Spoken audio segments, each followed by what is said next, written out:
अब देखिएगा ऋग्वेद मंडल नंबर 10 और सूक्त नंबर 90 में प्रथम श्लोक में क्या लिखा है कि वो 1000 भुजा वाला भगवान काल विराट रूप, ये इन सबको वृत्ताकार में घेर के, ये गोल आकार में घेर के, यानी 10 उंगलों में कति काबू करके, 10 उंगलों माने बिल्कुल काबू करके, और उससे अति तिष्ठन्त, उससे भी बाहर ये देखो यहाँ पर काल लोक में रहता है। और यही शिव पुराण विष्णु पुराण बता रहा है कि प्रकृति से न्यारा होकर वो अपने वास्तविक काल रूप में जाकर के अलग से स्थित हो जाता है। ये वो काल का निजलोक और ये काल का जाल है। और यही आपने महर्षि जी के द्वारा उलझ पुलझ करते हुए भी नहीं छुपा पाए। अब यहां आप देख रहे हैं ऋग्वेद के अंदर भी पूर्ण परमात्मा और साथ में ब्रह्म, परब्रह्म और पूर्ण ब्रह्म की सबतः महिमा वर्णित है और जो यथार्थ है। अब आपने ऋग्वेद मंडल नंबर 10 के सूक्त नंबर 90 का प्रथम श्लोक सुना कि ये काल भगवान 1000 भुजा वाला, 1000 सिर वाला, 1000 आंखों वाला, और ये इन सब सारे ब्रह्मांडों को रोक के और इनसे बाहर भी विद्यमान है। आगे दूसरे में क्या लिखा है कि एवं इस कुछ सही तौर पर पुरुष है, माने भगवान अक्षर पुरुष पर ब्रह्म है।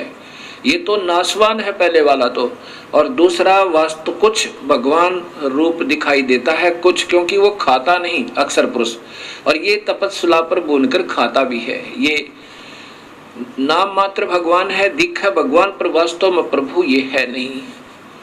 अब स्पष्ट लिखा है कि एक रूप तो उनका काल है, वास्तविक रूप इनका एक रूप तो भगवान है काल का, विष्णु का, और वास्तविक रूप इसका यानी काल है, परम रूप काल है। ये उदाहरण आगे दूंगा। अब इसमें लिखा है कि दूसरे श्लोक में ऋग्वेद मंडल नंबर 10 और सूक्त नंबर 90 का श्लोक नंबर 2, एवं पुरुष है च इदम, एवं पुरुष माने कुछ सही तौर पर भगवान अक्षर पुरुष पर ब्रह्म है, और च और इदम माने यह, यत माने जो, भूतम माने उत्पन्न हुआ है, यत जो भविष्य में उत्पन्न होगा, सर्वम सब, यत माने प्रयत्न से, मेहनत के द्वारा, अनैन माने अन से, अतिरोहति विकसित होता है। जैसे इस क्षर पुरुष के यानी ब्रह्म के लोक में और अक्षर पुरुष परब्रह्म के लोक में जितने भी प्राणी हैं वो सब मेहनत करके, टुकड़े भरकर मेहनत करके अपना अन्न से ही इनका प्रफुल्लित शरीर होता है। लेकिन सतलोक में अन्न नहीं, अन्न से नहीं, वो अमृत आहार है वहां का, विकसित होते हैं। ये अक्षर पुरुष भी, ये अक्षर पुरुष भी उतः माने संदेह युक्त, उतः है अमृतस्य मोक्ष, अमृतस्य ईशान। ये अक्षर पुरुष भी यानी ये परब्रह्म भी संदेह युक्त अमोक्ष देने का वाला स्वामी है। देखो स्पष्ट लिखा है, उतः उत संदेह युक्त अमृत, अमृतत्व से यानी अमृतत्व का ईशान मन स्वामी है। ये भी संदेह युक्त है, यानी पूर्ण मुक्त नहीं कर सकता। इसमें भी गए हुए प्राणी पूर्ण मुक्त नहीं, उनका भी जन्म मरण है। लेकिन इनसे ज्यादा स्थायी होने से ये कुछ अक्षर पुरुष कहलाता है, कुछ अविनाशी कहलाता है। बिल्कुल स्पष्ट लिखा है कि ये भी सही मोक्ष नहीं दे पाता, ये भी संदेह युक्त है, इसका भी अधूरा मोक्ष है। लेकिन इस काल वाले तत्व बहुत ही अच्छा है, ये खाता नहीं प्राणियों को।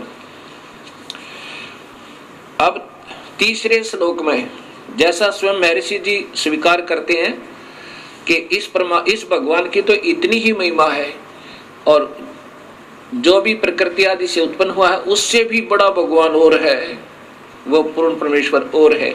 ऐसा ही इसमें लिखा है, अस्य माने इस अक्षर पुरुष की तो, एतावान माने इतनी ही महिमा प्रभुता है। कितना स्पष्ट ज्ञान दिया है। प्रथम श्लोक में इस क्षर पुरुष ज्योत स्वरूपी निरंजन काल का वर्णन है कि ये इन सब प्राणियों को रोक के 21 ब्रह्मांड में स्वयं बाहर भी रहता है। इसकी 1000 भुजा, 1000 आंखें, 1000 हाथ आदि आदि है। और दूसरे नंबर का भगवान एवं पुरुष है, यानी कुछ सही तौर पर भगवान है, क्योंकि वो खाता भी नहीं और इससे ज्यादा मोक्ष वहां पर मुक्त है प्राणी, बहुत समय तक शरीर रहता है, लेकिन वो भी संदेह युक्त मुक्ति का दाता है। पर ब्रह्म भी यानी पूर्ण मुक्त नहीं होते। और जितने भी इन दोनों लोकों में, इस परब्रह्म के 7 संख ब्रह्मंडों में और काल के 21 ब्रह्मंडों में जितने भी प्राणी हैं, ये मेहनत से ही टुकड़ा करके खाते हैं, चाहे देवता हैं और चाहे यहाँ पर अन्य प्राणी हैं। अब लेकिन सतलोक में ऐसा नहीं है। आगे लिखा तीसरे श्लोक में, अस्य माने इस अक्षर पुरुष की तो एतावान इतनी ही महिमा माने प्रभुता है। ये अक्षर पुरुष तो इतना ही भगवान है। तथा पुरुष है माने पूर्ण परमेश्वर तो अतः माने इससे भी जयावान माने बड़ा है। होय होय, इस अक्षर पुरुष से भी ज्यादा शक्तिशाली है। और ये यजुर्वेद में स्वयं महर्षि जी भी स्वीकार करते हैं, ऋग्वेद में, कि वो परमात्मा तो इनसे बड़ा है, इनसे भी बड़ा है।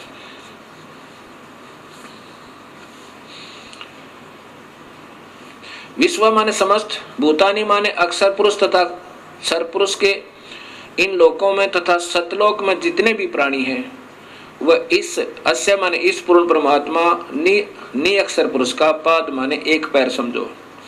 अस्य माने इस परमेश्वर के त्रि माने 3, दिवी माने लोक जैसे सतलोक, अलखलोक, अगमलोक, वो अमृतम अविनाशी पाद दूसरा है। होय होय।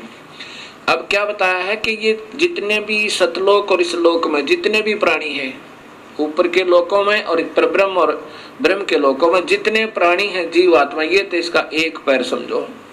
और ऊपर के तीनों लोकों में जितने प्राणी हैं, दिव्य लोक कौन कौन से, अक्षर पुरुष ना, सतलोक, अलखलोक और अगमलोक, अनामी लोक में जीव स्थिति न्यारी नहीं है। इसलिए उन तीनों लोकों में और जितने भी प्राणी और तीनों लोक, ये उनका अविनाशी पैर है, अर्थात उस परमात्मा की सतिथि बता रहे हैं उदाहरणार्थ। आगे फिर चौथे श्लोक में लिखा है कि पुरुष माने यह अविनाशी परमात्मा, ऊर्ध्व माने ऊपर, त्रि माने 3 लोक जैसे सतलोक, अलखलोक और अगमलोक, पाद माने पैर ऊपर के हिस्से में, उदयत विराजमान है। अस्य माने इस परमेश्वर की पूर्ण ब्रह्म तथा पाद एक पैर एक हिस्सा जगत रूप पुनः फिर यह माने यहाँ अभवत प्रकट होता है, और फिर यहाँ पर वो प्रकट भी होता है, जैसे कबीर रूप में आगे, कभी सत्सुकृत रूप में आगे, कभी किसी प्रकार। तथा माने इसलिए स माने वह अविनाशी पूर्ण परमात्मा ऐसना असने होय होय, ऐसन जो खाता नहीं और जो सने जो खाता है। ये क्षर पुरुष तो 1 लाख जीवों को रोज खाता है, अक्षर पुरुष खाता नहीं। इसमें लिखा है सनेन असनेन, खाने वाले और न खाने वाले, अर्थात काल और परब्रह्म से अभी माने ऊपर, विश्व माने सर्वत्र, उससे ऊपर भी और सर्वत्र विक्रमात व्यापक है। कितना स्पष्ट कर दिया कि ये परमात्मा पूर्ण ब्रह्म अविनाशी परमात्मा ऊपर के तीनों लोकों में भी है। और फिर ये खाने वाले और न खाने वाले, काल तो खाता है पर ब्रह्म नहीं खाता।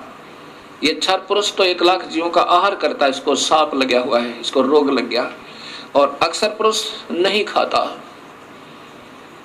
इसलिए लिखा कि खाने वाले और न खाने वाले, इन में भी व्यापक है और इनसे ऊपर भी न्यारा भी वो व्यापक है, ऊपर भी है और इन सब पर भी कंट्रोल है। जैसे प्रधानमंत्री राज्य में भी व्यापक, एक प्रांत में भी व्यापक है और अपने भी सब सारे देश में भी व्यापक है, और केवल मुख्यमंत्री अपने ही प्रांत में व्यापक है और मंत्री अपने विभाग में, केवल एक प्रांतीय मंत्री अपने केवल विभाग में व्यापक है, ऐसा समझो।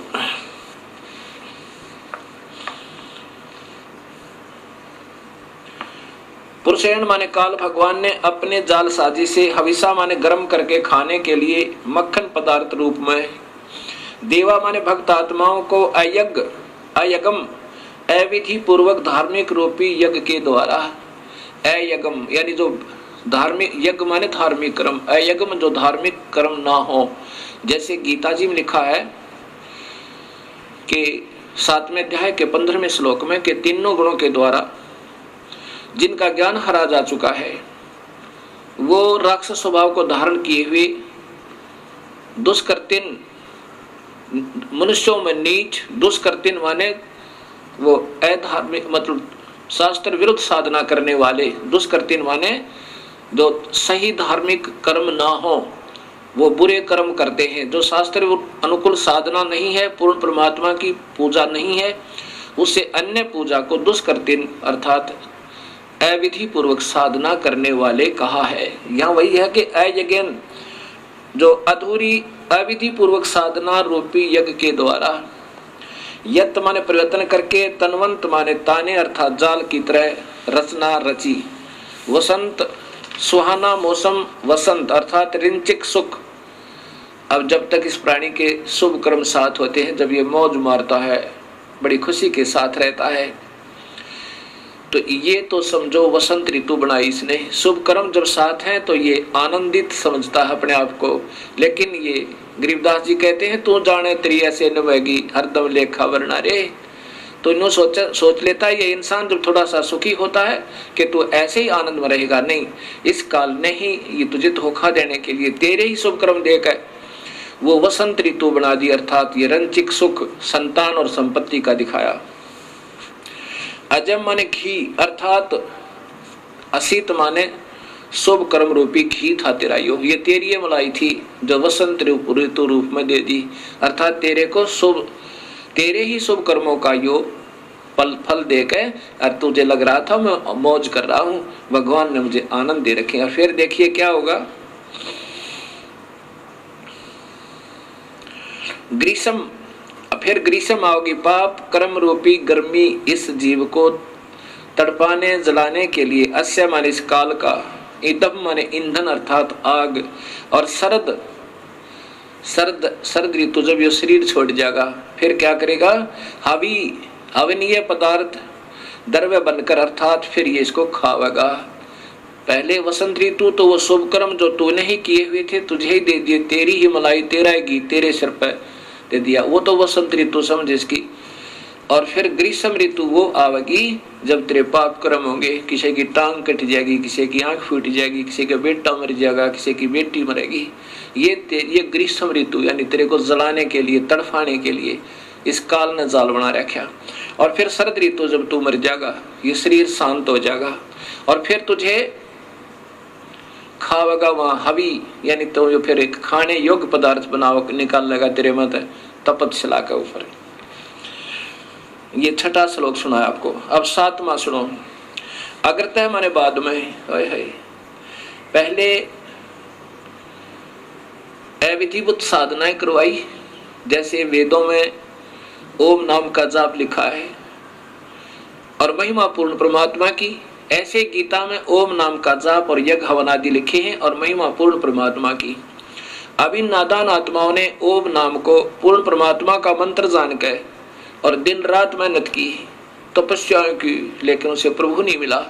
क्योंकि गीता जी के 11वें अध्याय के 47-48 श्लोक में और 53-54 में स्पष्ट है कि अर्जुन किसी भी वेद वर्णित विधि से, यज्ञ से, हवन से, तप से, जप से मैं नहीं प्राप्त हो सकता, प्रभु तो प्राप्त हुआ नहीं। फिर उन्होंने अपने अनुभव के, उन विद्वान पुरुषों ने अपने अपने जितने जिनका ध्यान में जो उपलब्धियां हुई अपने अपने अनुभव के शास्त्र बनाने शुरू कर दिए और जिसके कारण ये भक्ति का पतन हो गया। ये ऋग्वेद बता रहा, ऐसे वेद पढ़ाने चाहिए थे अपने को।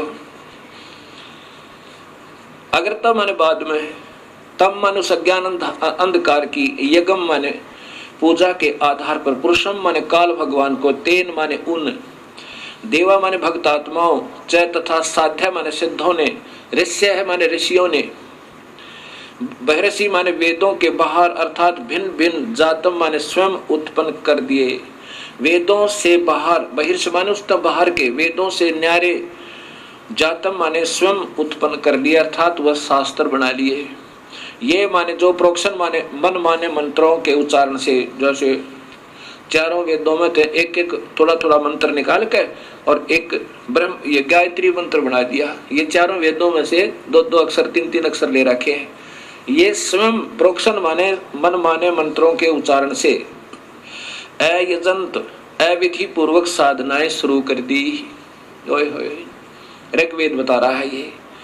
जैसे ओम भूर्भुवः स्वः तत्सवितुर्वरेण्यं भर्गो देवस्य धीमहि धियो यो न प्रचोदयात्, ये चारों वेदों में से छोटे छोटे मंत्र निकाल लिए और इसका एक मंत्र बना के आप ही अपने हिसाब से साधना शुरू कर दी। ओम नमः शिवाय, ओम भगवते वासुदेव नमः, ये जो मंत्र बना लिए, कहते हैं यहाँ से ये भक्ति सतर्कता चलागा। राधे श्याम सीताराम, ये कोई भक्ति मंत्र नहीं है, ये तो ठीक अपने मन को राजी करने के लिए, ये तो स्वीट टेबलेट्स है, ये तो मीठी गोली है।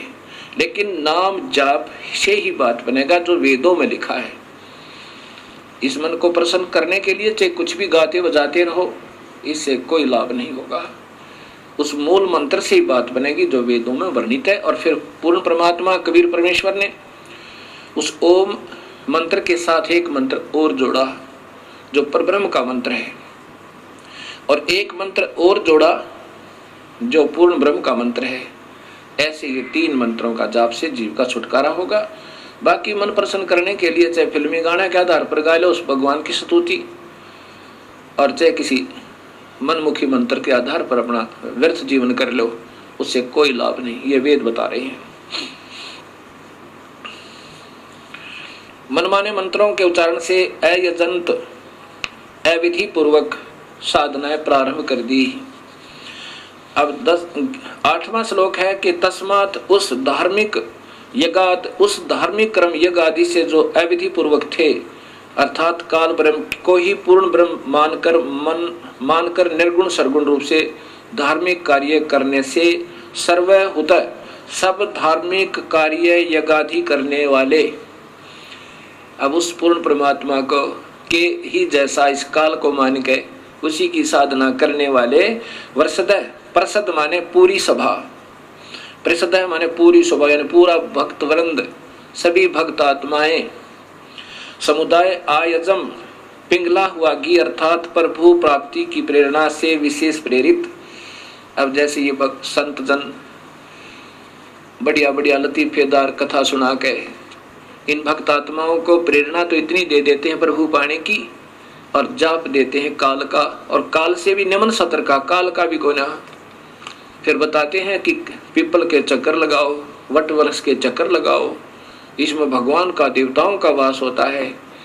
कभी कुछ बताते हैं, मनमाने साधना दे देते हैं, कोई राम का जाप देता है, कोई हरि शरणम, ये कोई जाप नहीं है।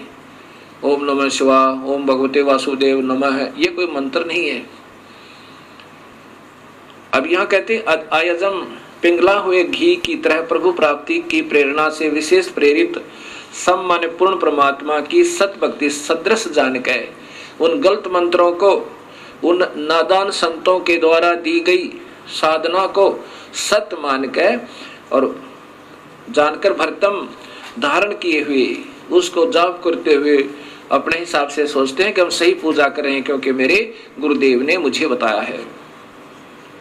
तान माने उस गलत साधना से ये जो 84 लाख जूनियां चार खानियां कहलाती हैं पशुन, ये संस्कृत बोल रहा हूं, पशुन, पशु जूनी में चले जाएंगे वह पशु जूनी। और फिर वायान माने वायु में रहने वाले पक्षियों, आर्यन माने जंगली प्राणियों, चै तथा ग्राम्य गांव में रहने वाले व्यक्तियों, मानव आदि, चक्रे माने जन्म मरण के चक्कर में पड़ जाते हैं। ये मालिक ऋग्वेद स्पष्ट कर रहा है कि ये नादान आत्माएं इन गलत गुरुओं के ने अपने आप ही मनमाने मंत्र बना के वेद न्यारे और गीता से भिन्न ये सब फिर पशु जोनी में पशुन, व्यव्यान, आर्यन, ग्राम्य, चक्रे, ये सारे होते हैं इन धार्मिक शास्त्रों में।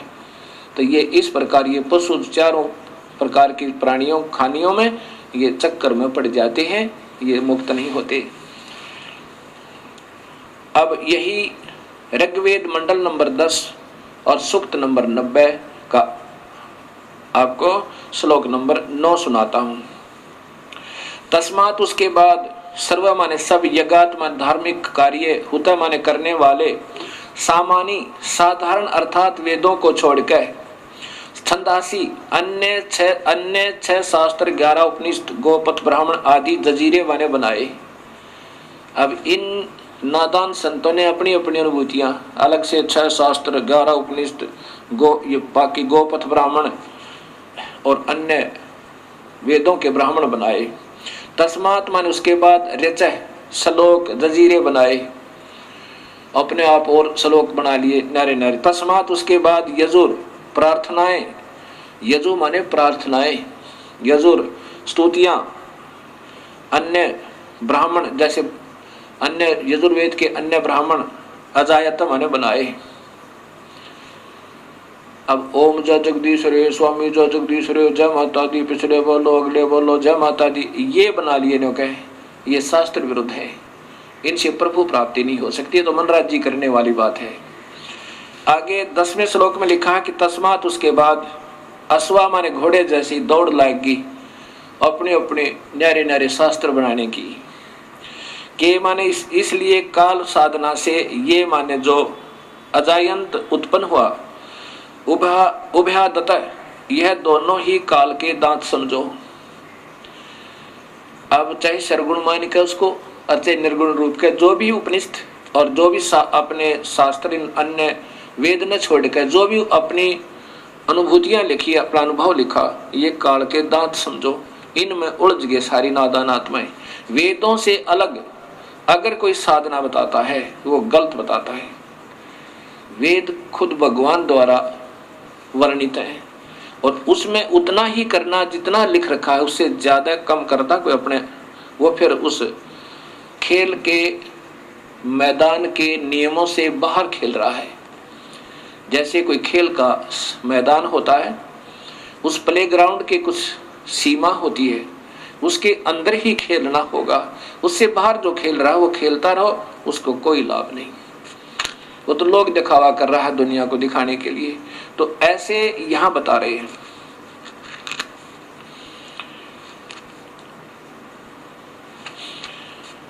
अब उससे क्या हुआ कि तस्मात उसके बाद गावे माने गाय आदि गीत समझो, ये गीत ज्ञात बना लिए श्लोक अपने अपने हिसाब से जजीरे उत्पन्न हुए। चाहे तस्मात उसके बाद है निश्चय ही, जाता माने उत्पन्न छोटे छोटे लोग, गीत, दुर्गा की स्तुति, हनुमान चालीसा, जय गणेश देवा, इस प्रकार के। अजा माने बकरी, वह माने भेड़ जानो। ओए होए, अब ये निम्न सत्र के तीर्थ पर जाना है, अपने आप हनुमान चालीसा और जय गणेश देवा, ये भक्ति के नहीं, ये तो इष्ट स्तुति आप कर रहे हैं, करते रहो, लेकिन उस पूर्ण परमात्मा की भक्ति के बिना अन्य उपासना किसी भी देव की आप कर रहे हो वो व्यर्थ बता रखे गीता में और साथ में वेदों में। तो ये होगी फिर भेड़ बकरियों पर आगे। अब कबीर साहब कहते हैं, कबीर इस संसार को समझाऊं के बारे, पूछ पकड़ के भेड़ की ये उतरा चावे पार। वही वेद बता रहे हैं जो कबीर परमेश्वर ने स्वयं आकर बताया कि उन वास्तविक साधना ने छोड़ के नौका में तो उतर गए और भेड़ की पूछ पकड़ ले कोई दरिया से पार होने के लिए, तो कभी पार नहीं हो सकता। कबीर साहब कहते हैं, कबीर इस संसार ने समझाऊं के बार, अरे ये पूछ पकड़ के भेड़ की उतरा चावे पार, ये नादान साधना है। आप दुर्गा स्तुति बनाकर तू शेरा वाली है, तू लट्टा वाली है, तू फलाने वाली है, वो तो माँ में गुण है ही है, लेकिन वो मिले कैसे ये संत बताएंगे। जैसे बिजली की स्तुति कोई गावे, तो पंखा चला देती है, तो कूलर चलाती है, अंधेरे को उजाले में बदल देती है, जय बोलो बिजली की, जय बोलो बिजली की, पिछले बोलो बिजली की। अब इससे क्या होगा, ये तो गुण है उस विद्युत में, वो प्राप्त कैसे होंगे, उसका एक न्यारा मार्ग है। उसके लिए कनेक्शन लेना होगा और वो कनेक्शन देने वाले कोई और होते हैं, उन गीत गाने वालों से, उन बताने वालों से कनेक्शन देने वाले और होते हैं। वहां कनेक्शन लेने से वो सुख होंगे, जो बिजली के विद्युत के आप सुना करते थे। ऐसे इन शक्तियों के कनेक्शन देने वाले परम संत को ढूंढना होगा। जैसे गीता जी के 4थे अध्याय का 34वां श्लोक कहता है कि अर्जुन उन संतों ने ढूंढ ले जो उस पूर्ण परमात्मा के परम तत्व के जानने वाले हों, उनको दंडवत प्रणाम करो और निष्कपट भाव से उनकी सेवा करो और सरलता पूर्वक प्रसन्न करने से वो फिर तत्वभेदी संत, तत्वदर्शी संत तुझे जो मार्ग बताएं वैसे करना। अब आगे क्या बताया है? अब अपने अपने हिसाब के शास्त्र बनाने से यजुर्वेद के 7 कांड नंबर मंडल नंबर 10 सूक्त नंबर 90 का श्लोक नंबर 11 सुनो कितना प्यारा लिखा है। यत माने जिस, पुरुषम माने पूर्ण परमात्मा की, अद माने खाने के लिए। अब देखो अपने उदर पूर्ति के लिए, अद माने अपनी उदर पूर्ति के लिए उस पूर्ण परमात्मा की, वी माने नाना प्रकार की, अधु माने अधूरी घटिया, वी माने भिन्न, अकल्पयन अधूरी काल्पनिक व्याख्या विवरण के आधार पर, किम माने कोई तो, अस्य माने इस पूर्ण परमेश्वर के, मुखम माने मुख को, उत्तम अंग को, और कोई बाहु माने भुजा को, उरो जांग को, और कोई पैर को प्रभु मानकर कतविधा कतिधा नाना प्रकार के से उच्चते माने महिमा कहते हैं। ओए होए कितना स्पष्ट कर दिया। ये 11वां श्लोक कह रहा है कि वो नादान अपने उदर पूर्ति के लिए जिनको पूर्ण ज्ञान है को ना, और अपने अपने अनुभव से को तो जैसे मुखम यानी उसके मुख को, मुख्य उस परमात्मा के नाना प्रकार के अंगों को, जैसे पहले बताया ना, इनका एक पैर तो ऊपर अजर अविनाशी है, एक नीचे है, इनका मुख्य अंग, कोई मुख ने, कोई पैर ने, कोई हाथ ने, इनको भगवान मान रहा है परमात्मा के ने। कैसे?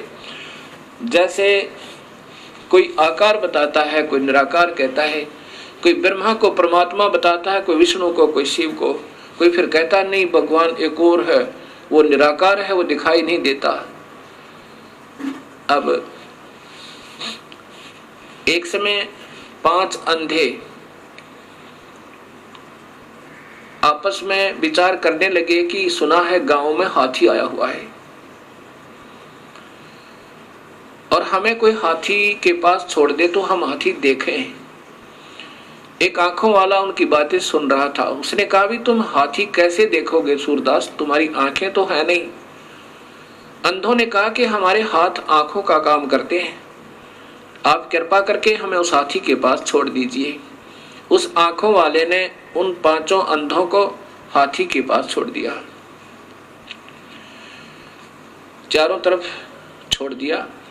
एक अंधे ने हाथी के पैरों का निरीक्षण किया ऐसे, दूसरे ने पूंछड़ का, तीसरे ने कान का, चौथे ने सूंड का और 5वें ने पेट के आसपास हाथ फेरा। और जहां जाकर उनके हाथ, जैसे पैर वाले के हाथ हट गए, वो वापस हो लिया। उसने सोचा बस इतना ही हाथी होता होगा। दूसरे ने कान देख लिए कि बस इतना ही हाथी होता होगा। और ऐसे इन 5 अपने अपने अनुभव लेकर चल पड़े। रास्ते में आंखों वाले ने पूछा किसी और ने कि कहाँ गए थे सूरदास? वो कहने लगे हम हाथी देख कर आए हैं। आंखों वाला कहने लगा अंधो तुमने हाथी देखा कैसे? उन्होंने कहा हमारे हाथ आंखों का काम करते हैं। तो वो आंखों वाला कहने लगा भाई बताओ कैसा था हाथी? जिसने पैरों का निरीक्षण किया था वो कहने लगा हाथी होता है थंब जैसा, पिलर जैसा, थांब जैसा, खंभे जैसा। दूसरा बोला, अंधा बोला कि नहीं ये इसको सही ज्ञान नहीं है, मैं बताता हूं। हाथी होता है बेल्ट जैसा, पटे जैसा। उसने जो पहले वाले ने हाथी के पैर का निरीक्षण किया था वो तो खंभे जैसा ही, बस पैर को ही हाथी मानकर और निश्चिंत हो गया। दूसरे ने पूंछड़ का, उसकी दूम का, पूंछ का निरीक्षण किया था, वो उस पूंछ को ही हाथी मान के और फूला नहीं समावे। अब तीसरे ने कहा कि दोनों को कुछ नहीं मालूम, मैं बताता हूँ। हाथी होता है छाछ जैसा, सूप जैसा, उसने कानों को देखा था, पकड़ पकड़ कर निरीक्षण किया था। चौथा कहने लगा इनको नहीं मालूम सही, मैं बताता हूं। हाथी होता है पाइप जैसा, उसने सूंड का निरीक्षण किया था। पांचवा कहता है ये अधूरा ज्ञान बता रहे हैं, मैं बताता हूं हाथी कैसा होता है। हाथी होता है बटोड़े जैसा। हरियाणा में एक उपलों का एक ढेर बनाया जाता है, उसको फिर ऊपर से गोबर से प्लास्टर कर दिया जाता है, और जैसे प्लास्टर वाल समझो, यानी प्लास्टर की हुई दीवार समझो, मड प्लास्टर जिस पर हुआ हो, मड प्लास्टर यानी मिट्टी की लिपाई कर रखी हो, ऐसा हाथी के पेट का ऐसा वो कुछ खरदरापन होता है। अब पेट पे हाथ फेरने वाला कहता हाथी होता है मड प्लास्टर, यानी कच्ची दीवार जिस पे मिट्टी का प्लास्टर हुआ हो, ऐसा हाथी होता है। अब ये ऋग्वेद मंडल नंबर 10 और सूक्त नंबर 90 का श्लोक नंबर 11 स्पष्ट करता है कि यतः माने जिस पुरुषम माने पूर्ण परमात्मा की अधः माने उदर पूर्ति के लिए नादान लोगों ने, अधूरे मार्गदर्शकों ने, अधूरे अनुभव वालों ने वेदों को तो छोड़ दिया, जो उसमें सही मार्ग और सही विधि लिखी हुई है, जितनी भी उससे प्राप्ति होनी थी, उनको त्याग के और निम्न सत्र के अपने अपने शास्त्र बना लिए, जो कि मान्य नहीं है। वो शास्त्र नहीं है, वो पूजा के योग्य नहीं है, क्योंकि उनके अधूरे अनुभव हैं। वी माने नाना प्रकार की, अधू माने अधूरी, घटिया, वी माने भिन्न, अलग से, अकल्पयन अधूरी कल्पनाएं, व्याख्या विवरण आधार पर, किम माने कोई तो अस्य माने पूर्ण परमेश्वर के, मुखम माने मुख को भगवान कहता है, यानी कोई तो कहता नहीं भगवान तो और है, वो तो मुख्य भगवान, मुख है उसका पूर्ण परमात्मा का।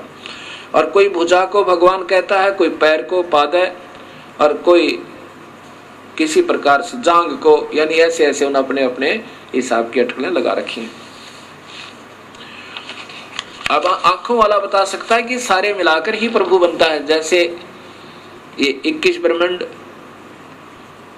और ये तो एक अक्षर पुरुष है, इसके 3 पुत्र हैं ब्रह्मा विष्णु महेश, और 7 संख ब्रह्मांड का मालिक ये परब्रह्म है, अक्षर पुरुष है, और पूर्ण ब्रह्म परमात्मा इन सब का कुल मालिक है। वो सतपुरुष है, उसका वास्तविक नाम कबीर है, इन सब रचना से पहले भी उनका नाम कबीर है, इसलिए वेदों में उस परमेश्वर का नाम कबीर आया है।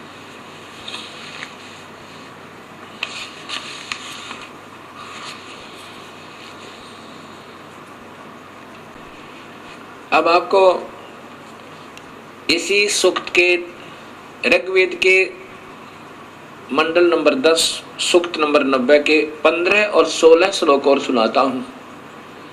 इसमें बिल्कुल स्पष्ट वर्णन कर दिया कि 7 और 21, क्योंकि इसमें हिंट होते हैं, और हिंटों को वही बता सके जिनको पूर्ण ज्ञान हो। क्या लिखा है? सपत अस्य आसन प्रीधः त्रिसप्त समिदः कर्ता देवा यतः यगम तन्वाना अबंधन पुरुषम पुषुम। अब देखो कितना प्यारा कर वर्णन दिया है। सपत माने 7 संख, सप्त माने 7, त्रिसप्त माने 3, त्रिसप्त 3 बार 7 7 अर्थात 21, त्रिसप्त 3 गुणा में 7 21, त्रिसप्त यानी 21। इसमें ऐसा ही लिखा जो दास पढ़ रहा है, सप्त 7 संख ब्रह्मांडों को तो 7 संख ब्रह्मांड तो परब्रह्म की तथा काल ब्रह्म के त्रिसप्त। अब 7 संख ब्रह्मांड तो परब्रह्म के और त्रिसप्त इस 21 ब्रह्मांड काल ब्रह्म के। समीदय माने दुख रूपी आग से दुखी, कर्ता माने करने वाले, प्रीधय गोला आकार रूप में सीमा में जो आसन माने विद्यमान है, यत माने जो पुरुष माने पूर्ण परमात्मा की, यज्ञ माने विधिवत धार्मिक कर्म अर्थात पूजा करता है, वह पशु माने बलि के पशु रूपी, देवा माने भक्त आत्मा को, तन वाना काल के द्वारा रचे फैलाए बंधन जाल से बंधन रहित करता है। बंदी छुड़वाने वाला बंदी छोड़ है वो परमेश्वर। इस पारब्रह्म के तो 7 शंख ब्रह्मांड में और काल के 21 ब्रह्मांड में जो बलि के बकरे की तरह बेचारे इन्होंने फंसा रखा है, उन काल के रचे हुए जालों में के बंधन से अबंधन करता है, उनको निर्बंध करता है, उनको छुड़वाता है। और फिर 16वें श्लोक में कमाल कर दिया, जो देवा माने भक्त आत्मा अयगम अधूरी गलत धार्मिक पूजा के स्थान पर यज्ञ माने सत भक्ति धार्मिक कर्म के आधार पर यजंत माने पूजा करते हैं। तानी माने वे धर्माणी धार्मिक शक्ति संपन्न प्रथमानी मुख्य अर्थात उत्तम है। कितना स्पष्ट कर दिया कि जो उस अविधिवत साधना ने छोड़ के जो भक्त आत्मा और विधिवत साधना करते हैं वो सबसे उत्तम हो गए। उनके पुण्य कर्मों का उनके नाम के जाप का संग्रह होगा, भक्ति संचित होगी, वो सबसे उत्तम आसन माने हैं। ते है वे ही वास्तव में महिमान अर्थात महिमा मान का अर्थ है महान शक्ति युक्त होकर भक्ति की कमाई तय धर्म तय दान तय यज्ञ तय हवन तय जप तय ये महिमा मान हो गए, अर्थात ये शक्तिशाली हो गए, इनमें खूब कमाई होगी। साध्या माने भक्तजन, नाकम माने पूर्ण सुखदायक परमेश्वर को, सचंत माने भक्ति निमित्त कारण से प्राप्त होते हैं। भक्ति निमित्त कारण से प्राप्त होते हैं, उस सत भक्ति की कमाई से उस पूर्ण परमात्मा को प्राप्त हो जाते हैं। यत्र माने जहां पर, पूर्व माने पहले वाली सृष्टि के, देवा माने भक्त आत्माएं, संति माने रहती हैं। ओए होए होए, ये कितना स्पष्ट कहा है कि जो उस पूर्ण इस अधूरी साधनाओं को त्याग देते हैं, जब पता लग गया हम गलत साधना करें, वो भक्ति सही भक्ति करने से भक्ति युक्त हो गए, उनमें कमाई बन गई, नाम की, धर्म की, दान की, और उस कमाई के आधार पर उस पूर्ण परमात्मा को वो प्राप्त हो जाते हैं। जहां पर पूर्व माने पहले की सृष्टि के, देवा माने भक्त आत्माएं, संति माने रहती हैं। जहां पर हम पहले रहा करते सतलोक में, उस पहले वाली सृष्टि यानी सबसे पहले वाली सृष्टि सतलोक के अंदर, वहां चले जाते हैं जहां पर पहले वाली सृष्टि के भक्त आत्मा रहती है, जहां से हम बिछुड़ कर आए थे, जहां से हम सतलोक से बिछुड़ गए थे। अब इसी का प्रमाण, अब सच्चाई को कहां तक छुपाओ ये ऋषि जन। कबीर साहब कहते हैं, चोर चुराई तूंबड़ी और गाड्डा पानी मां, वो गाड्डा वो बाहर आवे, ऐसे सच्चाई छानी ना। अब फिर दिखाता हूं महर्षि दानंद जी द्वारा भाषा भाष्य। ये देखिएगा ऋग्वेद, ये महर्षि दानंद जी द्वारा भाषा भाष्य है। महर्षि दानंद सरस्वती, ये इन्होंने टीका किया है, और यही सूक्त नंबर 10, ये कांड नंबर 10 और सूक्त नंबर 90 का। अब श्लोक नंबर आप देखिएगा 15, इसमें सपथ अस्य संति पृथ्वी और त्रिसप्त, ये त्रिसप्त इन्होंने कैसे किया है। यत जिस यज्ञम माने सृष्टि यज्ञ को तनवाना करते हुए देवा सृष्टि साधनभूत देव पशुम देखते हैं, पुरुष को उसमें बांधते हैं, देखने वाले दृष्टा पुरुष को उसमें बांधते हैं। इस यज्ञ की सप्त, अब देखो सप्त, अब सप्त ने ये क्या समझे जिनको ज्ञान ही नहीं। सप्त माने 7 शंख ब्रह्मांड, सप्त माने 7 पृथ्वी, छंद रूपी पृथ्वियां, ये गोलाकार में पृथ्वी, जैसे पृथ्वी नहीं होती पृथ्वी, अब 7 आवरण ये अपने हिसाब से इन्होंने बनाए हैं, ऐसा नहीं। ये देखिए फिर त्रिसप्त, त्रिसप्त माने 21, ये 21 ब्रह्मांड काल के, और ये सप्त, ये 7 सप्त माने 7, ये 7 शंख ब्रह्मांड पर ब्रह्म के। अब देखो समीधा आदि कर्ता बनाई। अब इसमें 15वां 16वें श्लोक में देखो, ये स्वयं आप ही लिख रहे हैं, ये वही 16वां श्लोक है, सूक्त मंडल नंबर 10, सूक्त नंबर 91 का, ऋग्वेद 90 का। ये 91 आगे शुरू होगा, ये लास्ट है।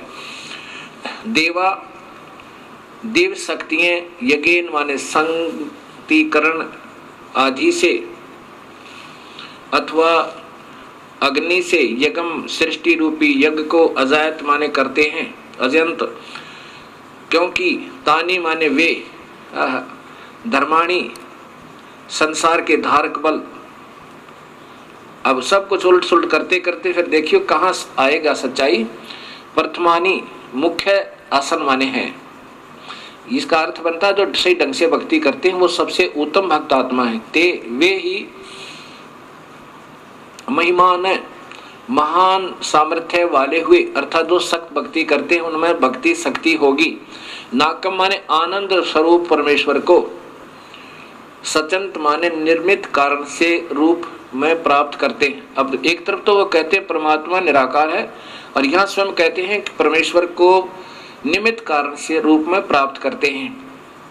कहाँ? यत्र माने जिसमें, पूर्व माने पूर्व सृष्टि अर्थात सतलोक के, साध्या माने सृष्टि साधन संपन्न, देवा माने दिव्य शक्तियां संति माने रहते हैं।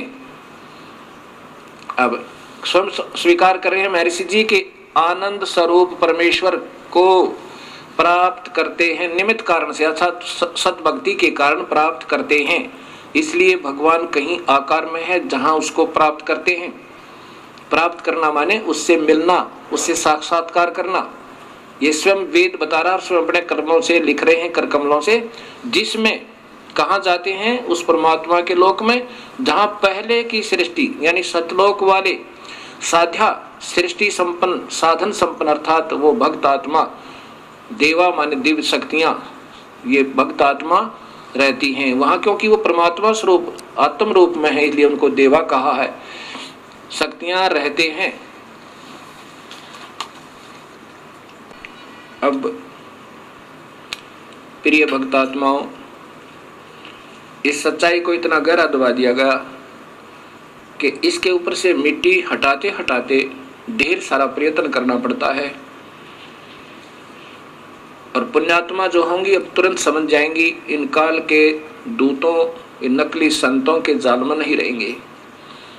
और इतना प्रमाण मिलकर भी जिनकी आंखें नहीं खुलती वो मूड बताए, वो मूड बताए। गीता में लिखा कि वो तो मूड है जो सत भक्ति नहीं करते। इतना कुछ प्रमाण होकर भी यदि आपको सत नजर नहीं आया तो आपके मोतिया बंद है। कबीर साहब की प्यारी आत्मा गरीबदास जी कहते हैं कि फिर तो ये देखत के तो नैन जिसमें फिरा मोतिया बंद रे। जिसको सफेद मोतिया बंद हो जाए उसकी आंख सोच दिखाई देती है तो उसको नजर कुछ नहीं आता। फिर तो आपका मोतिया बंद हो चुका है इन नादान संतों के गलत ज्ञान के आधार पर, जो सब शास्त्र विरुद्ध साधना सारे भक्त समाज को प्रवेश करती। और जो पुण्यात्मा होंगी उनके लिए कहा कि ज्ञानी सुने सो हृदय लगाई, मूर्ख सुने तो गम ना पाई। बुद्धिमान व्यक्ति सुनेंगे तो वो तुरंत इस सत्य को स्वीकार करेंगे और आकर के अपना कल्याण करवाएंगे, उपदेश लेंगे और पश्चाताप करेंगे उस गए हुए समय का। और मूर्ख सुने सो गम ना पाई। अनजान व्यक्ति इतना प्रमाण पाकर भी नहीं समझ सके तो फिर उनको मूर्ख कहा है। ऐसा ही कबीर साहब की प्यारी आत्मा गरीबदास जी, क्योंकि जो गरीबदास जी कह रहे हैं वो समझो कबीर साहब कह रहे हैं, क्योंकि उन्हीं की शक्ति से वो पुण्य आत्मा उस परमेश्वर की महिमा हृदय से गा रहे हैं। उसमें बता रहे हैं कि चातुर प्राणी चोर हैं। चातुर प्राणी जिन्होंने गीता का एक अक्षर भी समाज को नहीं बता रखा और लाखों की संख्या में इन भोली आत्माओं को उलझाए बैठे और कहते हैं गीता के मर्मज्ञ ज्ञाता, और उसके उस संत की महिमा गाते हैं गीता ही के ज्ञान के आधार पर। और गीता का एक अक्षर भी नहीं बता रखा गीता में क्या लिखा है। वो चतुर प्राणी गीता की आड़ लेकर अन्य महिमा गा के अपनी मनमुखी साधनाएं बता के वो तो चतुर प्राणी है। और मूड वो हैं जो इतना ज्ञान पाकर भी नहीं समझे तो वो उन्हीं के पीछे पड़े रहेंगे। उनके लिए कहा है कि चातुर प्राणी चोर हैं, ये विचक्षण है, ये गलत साधना बताने वाले, ये संत जन ये चतुर बताए, ये चातुर प्राणी चोर हैं। चोर क्योंकि शास्त्र विरुद्ध साधना दे रहे हैं, ये परमात्मा के भी दुश्मन है। ऐसा गीता में लिखा है कि जो शास्त्र विरुद्ध साधना करता है अर्जुन, वो मुझे भी और अंतर्यामी रूप में रहने वाले उस परम पिता को भी दुखी करता है, उसको घोर नरक में डालूंगा। और मूढ़ मुग्ध हैं ठोठ, ये संतों के निकाम के, इनके दो गड़जोट। यानी इतना भी ज्ञान समझकर नहीं समझ में आई तो वो उन चतुर प्राणियों के योग्य हैं, 84 में जाने ही योग्य है। ऐसा गरीबदास जी बता रहे हैं कि चतुर प्राणी तो चोर हैं, वो तो अपनी झूठी साची लगाकर आपको गुमराह करते ही रहेंगे अपनी प्रभुता बनाए रखने के लिए। और मूढ़ मुग्ध है ठोठ, वो भोली आत्मा फिर भी नहीं समझ पाई तो उन योग्य है, और वो फिर उनको काल के मुख में ले जाएंगे। और वो संतों के काम के नहीं है, उनके उन्हीं के साथ रहने दो, वो कहीं जाओ फिर किसी प्रकार दुख पाओ। लेकिन फिर भी को दयालु परमात्मा है कि भाई बार बार प्रयत्न करते हैं, हो सके ना जाने कब इंसान की आंखें खुल जावे और सत भक्ति पर वो लग जावे। अब जैसे गीता में लिखा है ना, विष्णु पुराण में लिखा है कि विष्णु का एक रूप तो पुरुष है इस काल के बारे में, और वास्तविक रूप उसका काल है। अब पुरुष माने भगवान, प्रभु वो नजर आता है जैसे सारी सुविधाएं उपलब्ध करावे और दुखी ना करे, वो परमात्मा होता है। अब इस काल का प्रथम रूप तो ऐसा नजर आता है जैसे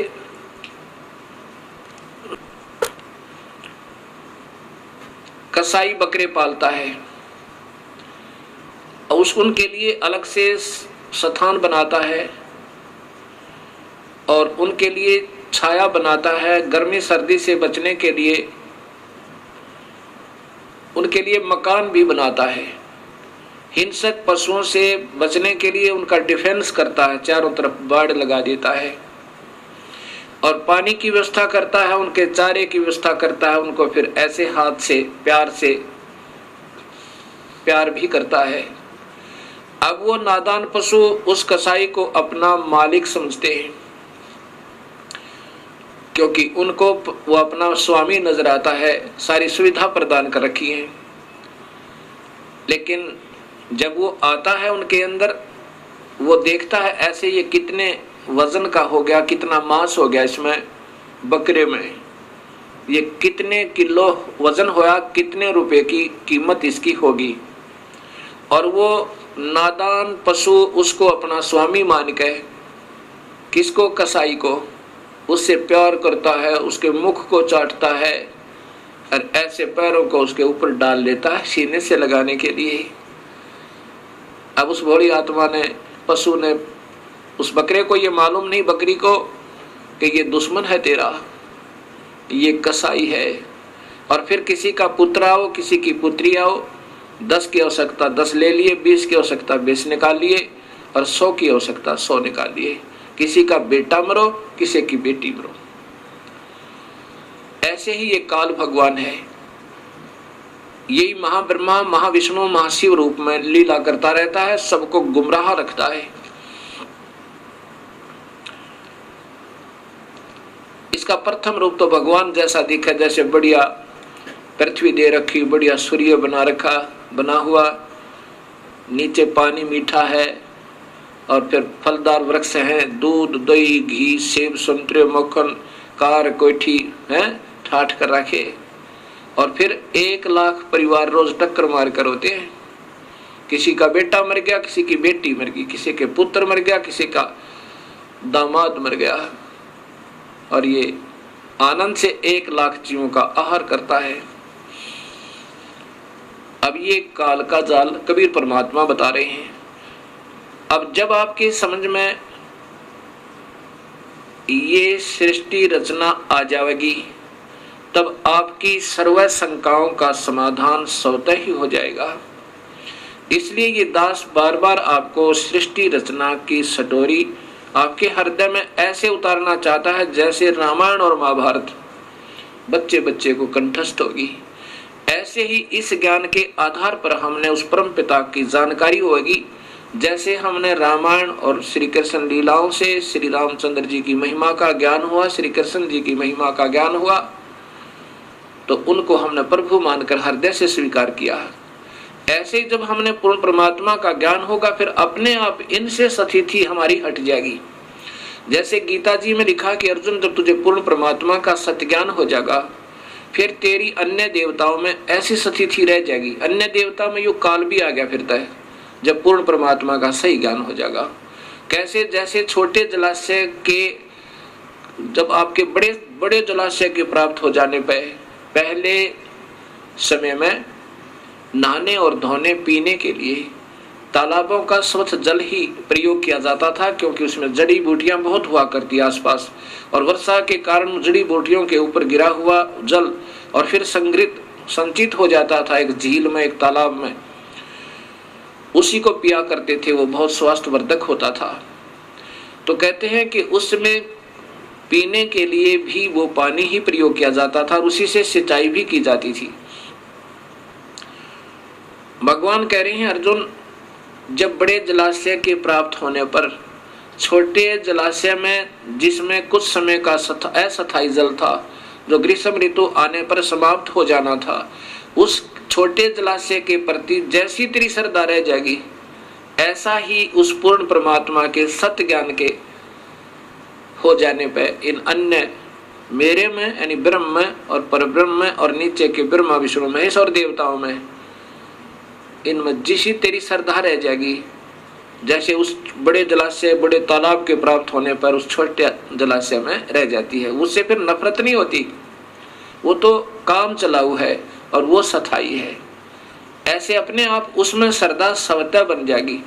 ऐसा ही कबीर परमात्मा ने बताना चाहा है कि जब तुम्हें पूर्ण परमात्मा का ज्ञान होगा तो नीचे के ब्रह्मा विष्णु महेश और ब्रह्म, इनसे नफरत नहीं, ब्रह्मा विष्णु महेश से नहीं, लेकिन पूर्ण परमात्मा में आप पे आसक्तता आपकी बढ़ जाएगी।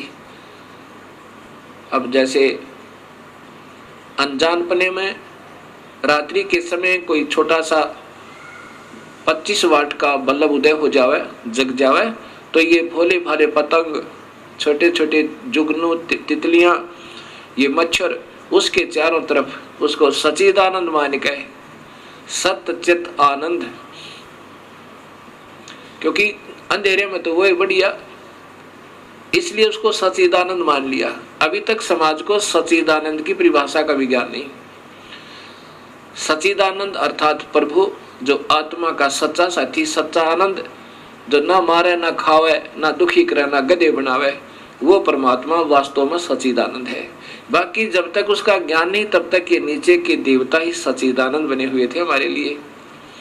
जैसे उस 25 वाट के बल्ब पे ना जाने कितने जीव जंतु इकट्ठे हो जाते हैं, और जब 200 वाट का उदय हो जावे या 100 वाट का, उसको जगा दे कोई, तो उसी समय उसको त्याग के 25 वाट के को और उस 100 वाट के पर पहुंच जाओगे सारे, क्योंकि फिर वो सच्चिदानंद हो गया। उसके बाद 1000 का उदय हो जावे बल्लभ, तो उसको छोड़कर 100 वाले को 1000 वाले पर पहुंच जाएंगे। तो अभी तक इन ऋषियों के लिए ये ब्रह्म सच्चिदानंद था, लेकिन ये सच्चिदानंद नहीं था। हाँ, इन अन्य से तो चोखा था। इसके बाद जब सूर्य उदय हो जाएगा, फिर यह भ्रमणा और भटकना कति मिट जाएगी। और ज्ञान सब ज्ञानड़ी, कबीर ज्ञान सो ज्ञाने, जैसे गोला तोब का भाई करता चले मैदाने। कबीर तारा मंडल बैठे करिए, चांद बड़ाई खाए, उदय हुआ तब जब सूर्य का सो तारों छप जावे। रात्रि के समय चंद्रमा की रोशनी बहुत अच्छी नजर आती है और तारागणों से ज्यादा ही प्रभु नजर आता है, उत्तम नजर आता है। ऐसे ही ये ब्रह्म समझो और तारे समझो ये अन्य देवता ब्रह्मा विष्णु महेश। और जब सूर्य उदय होगा वो पूर्ण परमात्मा का वास्तविक ज्ञान और सुख का ज्ञान होगा। सो तारा छिप जावे, ना चंद्रमा दिखे ना तारे दृष्टिगोचर हो, अर्थात फिर ये सर्व सुख हो जाएगा। ऐसा पूर्ण परमात्मा की भक्ति और नाम में ये शक्ति है। सत साहिब इस सारी सृष्टि रचना को सुनकर एक बहन ने अपनी आत्म कथा सुनाई।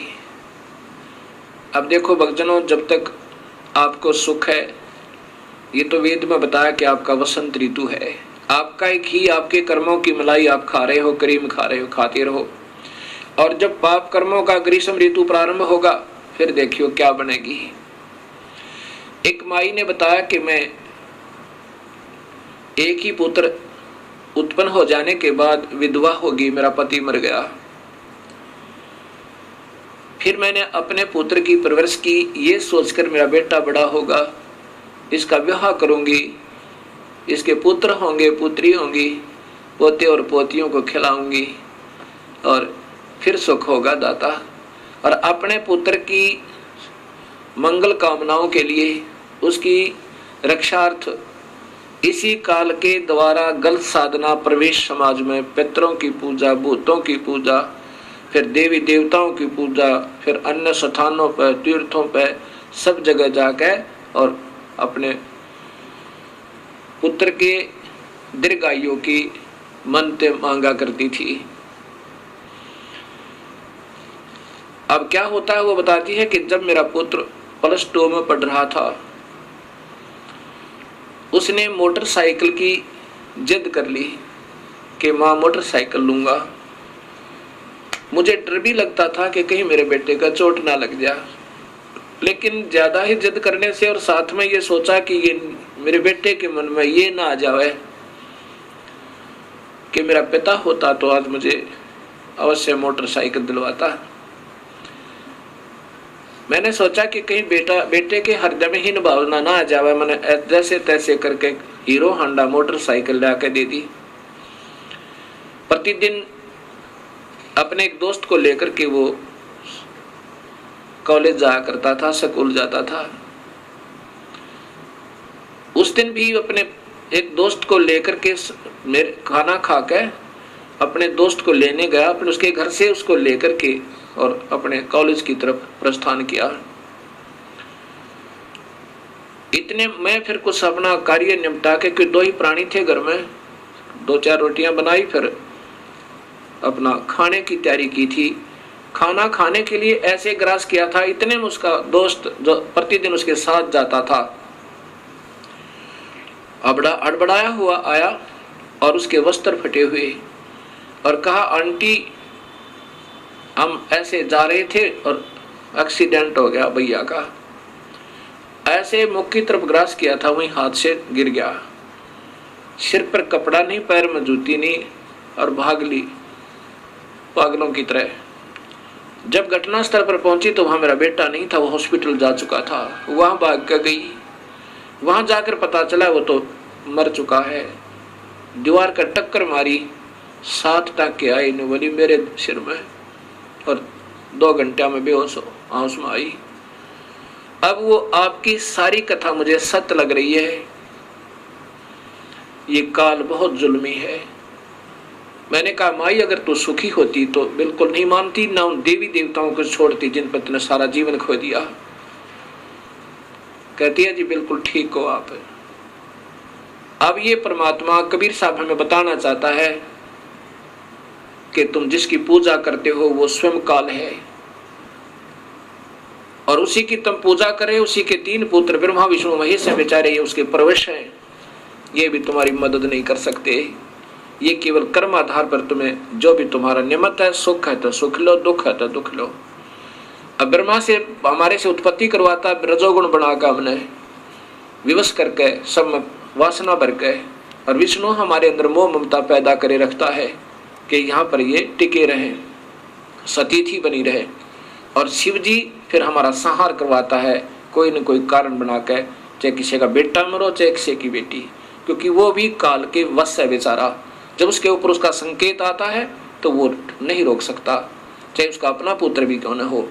जैसे भगवान श्री कृष्ण के सामने पूरा यादव कुल का विनाश हो गया, अभिमन्यु उसका भांजा भी मर गया पर वो नहीं बचा पाए। ऐसे ये काल इन सबको नचा रहा है।